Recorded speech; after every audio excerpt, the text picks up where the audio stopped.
Ajit, itu aja tuh udah menarik gitu, bahwa ternyata even karakter di dalam film animasi, even karakter kartun itu bisa terjebak dalam zona nyaman ini ya, peak of their career gitu. Kayak karir mereka lagi tinggi-tingginya, mereka kayak bisa menggambarkan, gue udah nyaman kok dengan gue yang sekarang ini gitu, ngapain gue harus cari murid segala macam.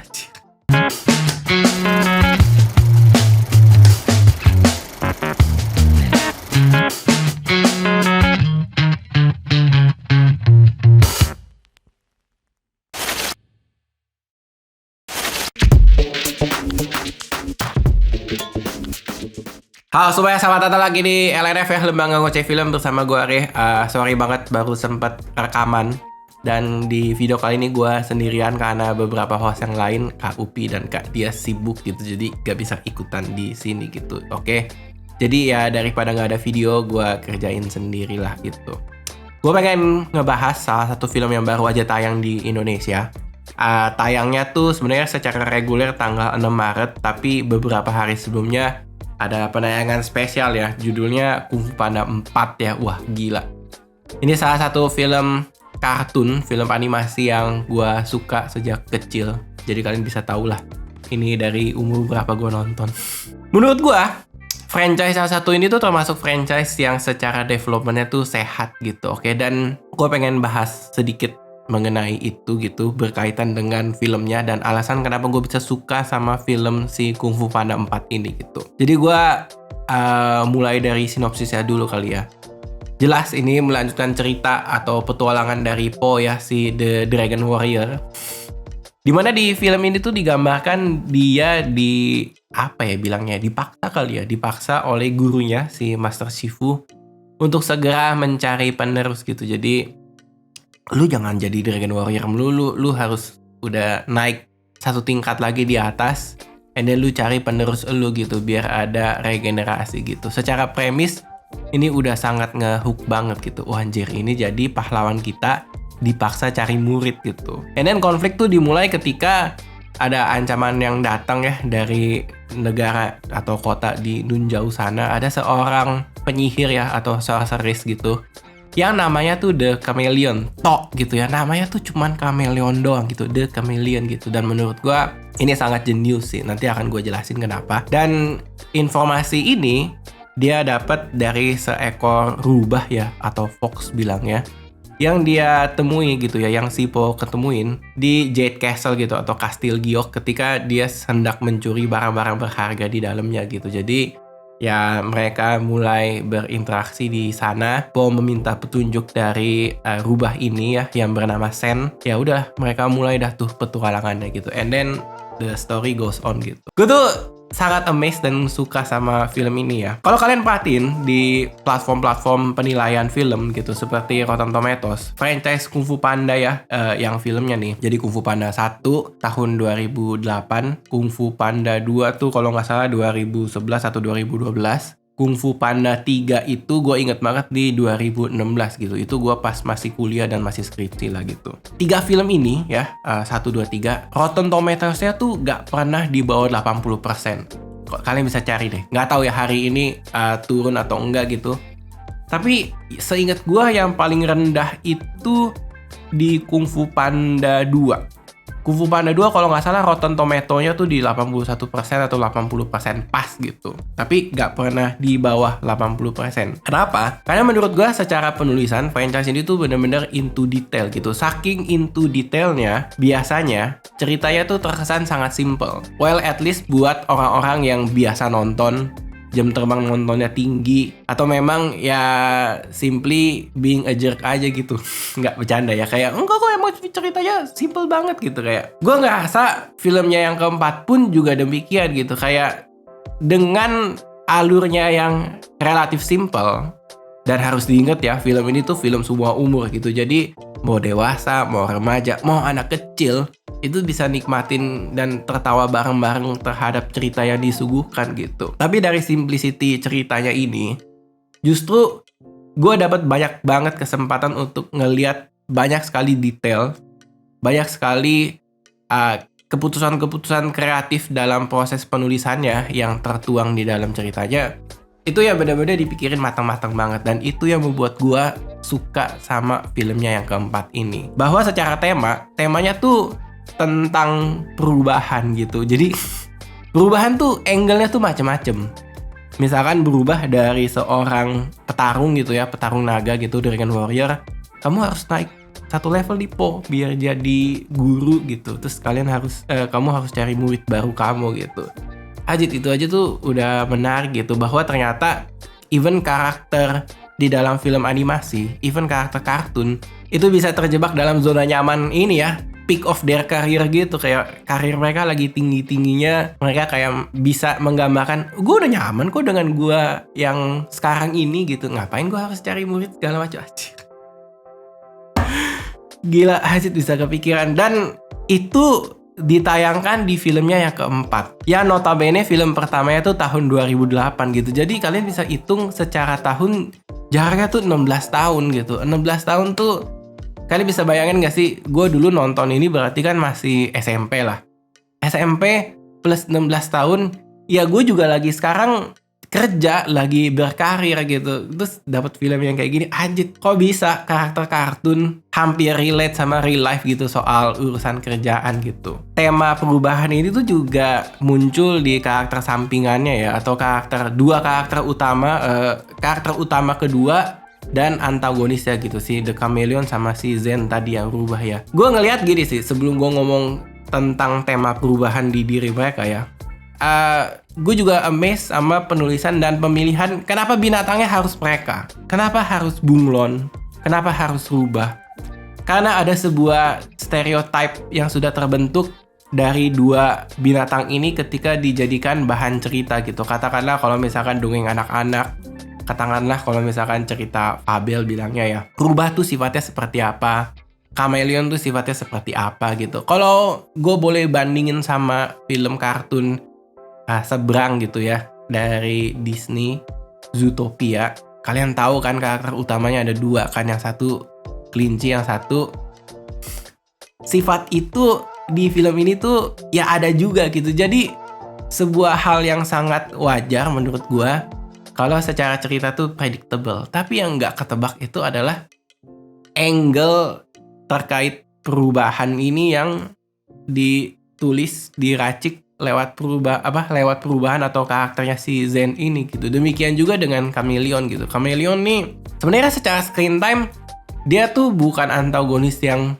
menakutkan secara secara action, secara power gitu, secara tenaga tuh masih debatable lah gitu. Kalau kalian nonton yang kedua, kalau kalian nonton yang ketiga, kalian tahu gitu. Kalau yang kedua kan peacock ya, kalau yang ketiga kan ya semacam banteng gitu, ya kan ya.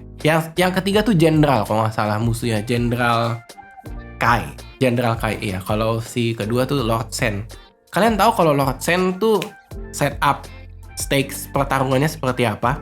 Kalian tahu kalau si Jenderal Kai kekuatannya seperti apa? Jenderal Kai ini sakti banget. Dia bisa ngambil ilmu kungfu dari orang-orang terus dijadiin giok gitu, terus dikantongin gitu di badan dia gitu. Bikin feel nonton ya, anjir ini gimana cara Po ngalahinnya. Tapi di film yang keempat ini, si Po itu kan udah dibikin jago ya. Udah dibikin master lah, top of the top gitu. Dia udah jadi Dragon Warrior yang hakiki lah, udah dapet tongkat Staff of Wisdom ya, dari Master Oogway gitu. Ilmunya nih udah tinggi. Tantangan apa lagi yang bisa bisa ditantang lagi ke dia gitu. Dan didatangkan villain yang bukan menakutkan dari segi kekuatannya. Ya kekuatannya secara presentasi keren banget lah. Dia bisa niruin siapapun gitu, secara animasi juga keren.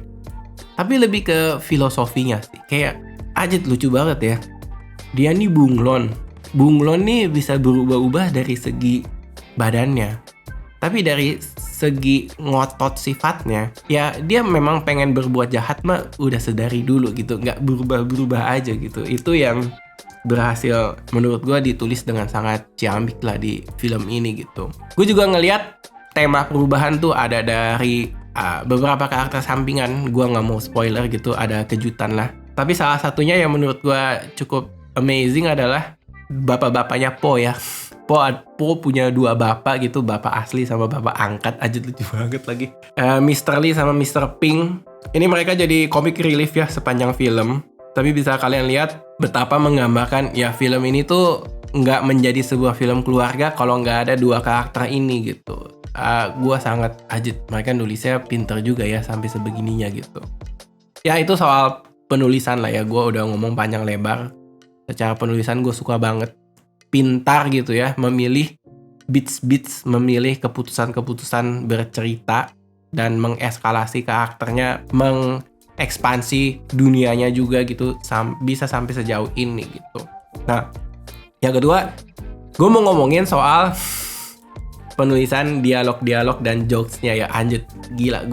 Gue tuh termasuk yang seneng ya nonton film animasi anak-anak di bioskop.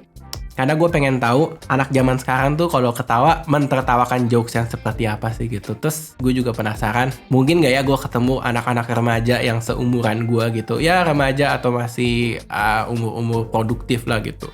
Ya udah deh, gue nonton di bioskop. Jadi sebenarnya si Kung Fu Panda ini, Kung Fu Panda 4 ya, ada penayangan spesial dan penayangan undangan ya. Jadi undangan media KOL gitu ya. Itu di tanggal 2 Maret 2024. Tapi di tanggal 3, di tanggal 4 sama tanggal 5 Maret itu ada penayangan spesial di beberapa bioskop tertentu, tapi hanya jam penayangan pertama. Jadi jam paling paginya gitulah. Gua nonton di tanggal 3 hari Minggu gitu ya. Gua bela-belain nonton karena gue ngebayangin kayaknya gue kalau mau mendapatkan bioskop yang rame, ada anak-anak, ada keluarga, ada anak-anak remaja gitu ya, itu gue harus nontonnya di hari Minggu. Kalau gue nonton di tanggal 4, tanggal 5 udah Senin sama Selasa, kecil kemungkinannya ketemu mereka gitu, karena kan mereka sibuk lah gitu. Ya udah gue nonton dan bener kejadian gitu. Gue seneng banget di tempat gue nontonnya, Transmart Geraha Bintaro. Ya kalau pokoknya lagi ngejoke soal slapstick gitu ya, ya badannya besar dan lain sebagainya, soal berat badan, soal dia perutnya gemuk bisa jadi senjata gitu. Itu kan mungkin di film-film sebelumnya udah pernah ada, tapi di sini dibikin lagi ada gitu. Anak-anak kecil tuh masih ketawa gitu. Tapi begitu masuk jokes-jokes yang penulisan soal pemilihan-pemilihan kalimat, pemilihan wordplay gitu ya, puns gitu, itu anak-anak remaja yang ngerti bahasa Inggris ya, termasuk gue, ketawanya paling kenceng. Gue kayak sampai malu gitu, kayak anjir ini gue ketawa, ada yang ketawa juga nggak ya? Oh ada ternyata gitu. Jadi gak malu-malu banget lah gitu. Dan di situ bisa dikait-kaitin sama ya referensi dan umur lah kalau gue bilang ya. Sok-sok bijaknya Po gitu ya. Oh kayaknya gue harus jadi, bener-bener harus jadi guru nih mulai sekarang gitu. Gue harus bisa bijak gitu. Itu lucu banget di situ, dan ya banyak lah yang bisa dinikmati di sini gitu. Kalau misalkan ngomongin soal apalagi animasi ya, mungkin dari segi animasi kita harus bandingin sama apa yang sudah pernah terjadi di Kung Fu Panda sebelumnya. Itu loncatan animasinya tuh berasa gitu, makin lama makin canggih, makin lama makin naik gitu ya, secara art styling dan lain sebagainya. Tema yang diusung dan ciri khas dari filmnya bisa ada yang sudah pernah terjadi, ada lagi di sini, tapi ada beberapa penambahan baru lagi tuh, transitioning dan lain sebagainya. Ya menurut gue seru-seru aja lah gitu. Ya memang harus kita support lah ya orang-orang kreatif yang sudah bekerja gambar dan lain sebagainya, menganimasikan gitu. Kayak pasti kreativitasnya benar-benar dituangkan dan passionately dikerjakan lah gitu. Nah mungkin di beberapa menit terakhir gue pengen ngomongin kenapa franchise satu ini menurut gue bisa long lasting dan iya bisa ditiru lah ya keputusan-keputusan atau langkah-langkah yang mereka ambil gitu. Jadi buat yang belum tahu, Kung Fu Panda ini kan franchise tahun 2008 film pertamanya gitu ya. 2008 ke 2011 film kedua, habis itu film ketiganya 2016. Dari 2016 ke 2024 8 tahun, tapi ya mungkin kepotong sama pandemi 2 tahun gitu. Jadi ya safe to say jaraknya 5 atau 6 tahun juga seperti dari film kedua ke 3 gitu. Di sela-sela filmnya sendiri pun itu ada spin-off banyak ya. Jadi kalau nggak salah spin-off tuh ada 4 judul. Beberapa judul di antaranya tuh ada season 2 sama season 3 bahkan gitu. Dan di situ karakter Po tuh udah jauh lah pengembangannya gitu. Jadi mengembangkan franchise yang satu ini memang fokusnya lebih ke ini karakternya mau dibikin jadi seperti mau dibikin dewasa seperti apa yang ditonton oleh orang-orang pada masa itu pas pertama kali diperkenalkan, itu umurnya berapa, bertumbuhnya segimana, isu di kehidupan sehari-harinya apa, yuk kita cari irisan dan benang merahnya gitu. Dan itulah yang membuat gue yakin ini franchise kalau misalkan masih mau dibikin film selanjutnya gitu ya, bisa jadi sebagian isu yang dibahas di film ini itu pasti berkaitan sama isu-isu yang sedang dialami oleh penonton yang nonton Kung Fu Panda tahun 2008 pas masih muda. Sekarang udah dewasa gitu. Kayak cari banyak banget kayak nilai-nilai yang anjir pinter sih mereka ngerjainnya gitu. Dan ya nggak bisa disangkal gitu ya dengan banyaknya poin-poin yang coba dimasukin ke dalam film ini, tapi supaya delivery-nya bisa tersampaikan dengan baik untuk semua umur, secara cerita tuh harus simple. Jadi nggak overly kompleks gitu. Yang penting pesannya bisa tersampaikan. Itu sih yang menurut gue spesial ya dari film Kung Fu Panda 4 ini gitu. Dan silahkan ditonton lah di bioskop gitu, oke? Tayang 6 Maret 2024. Dan ini akan tayang kalau nggak salah ada format 3D sama ada format 4DX ya di bioskop-bioskop tertentu yang punya fasilitas ya gitu. Dari segi penggambaran atau action sequence adegannya juga gua rasa mendukung lah untuk dua format ini gitu, 3D sama 4DX. That's it, itu aja sih ya yang bisa gua share terkait si Kung Fu Panda 4 gitu ya.